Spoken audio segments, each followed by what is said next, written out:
you mentioned Dan Quinn's spot or slot interviewing with the Colts was taken up by Wink Martindale. Why did Dan Quinn tap out of this for a second straight year to go back to Dallas? I think you had two different situations, Rich. Last year when Dan pulled back, it was after the Broncos had hired Nathaniel Hackett. And I want to say he might have been in Chicago when they were hiring Matt Eberflus. It was around that same time. And Dan just kind of got to that point where he just didn't want to move forward. This year, he was a strong candidate. I mean, there's a real chance, Rich, that Dan Quinn would have been the coach for the Arizona Cardinals. And if he did not get locked up by the Cardinals by today, there would have been a real chance, I believe, that he would have been the head coach of the Indianapolis Colts. So this was not a case where Dan Quinn looked around and realized he wasn't going to get a job. Dan Quinn looked around and realized he probably was going to get a job, and he had to weigh out some of the historical challenges in a place like Arizona and some of the questions about the Colts process, knowing that, they were interviewing a ton of people for the job, and also thinking about what he had back in Dallas. He really loves, and his wife loves that area. He loves the Cowboys.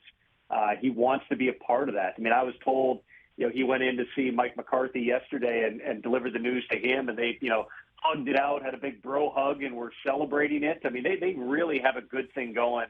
And Quinn's, really been a big part of building that culture on the defensive side. Now, Jerry and Steven also have a high degree of closing power that they tend to exert. I'm not aware of any contractual changes for Dan Quinn this time around, but safe to say they make Dan Quinn feel real loved.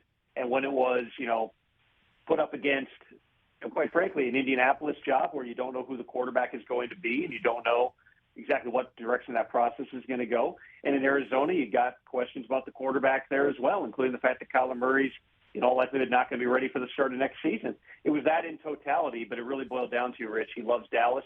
He wants to help finally bring a Super Bowl there, and he'll get another crack at it in 2023. What about the elephant in the room that Mike McCarthy was kind enough to come on this show and say that that was openly talked about with Dan Quinn and he also with Jerry Jones, and that Quinn and him are totally cool. I totally understand and get and believe, not to say what you say is not believable, that they do hug it out there, that Quinn and McCarthy are fine with each other. McCarthy couldn't be happier that the defensive side of the ball is handled by Dan Quinn. I would be doing cartwheels on that.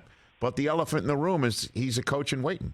I mean, even Jerry said in a DallasCowboys.com article about around 1 year ago at this time, I think it was a Senior Bowl article, where he was quoted as saying coordinators like to stick around because they know that's the path to the ultimate job here. So what about that, Tom? I thought it was interesting that Mike McCarthy in his press conference yesterday provided just a little bit of a window into the relationship with Jerry Jones, where he mentioned Jerry said that he wants me around as long as Tom Landry. McCarthy made a face because 3 years down, 26 to go, Mike will be in like his mid-80s by that point. So obviously it's not, that's hyperbole.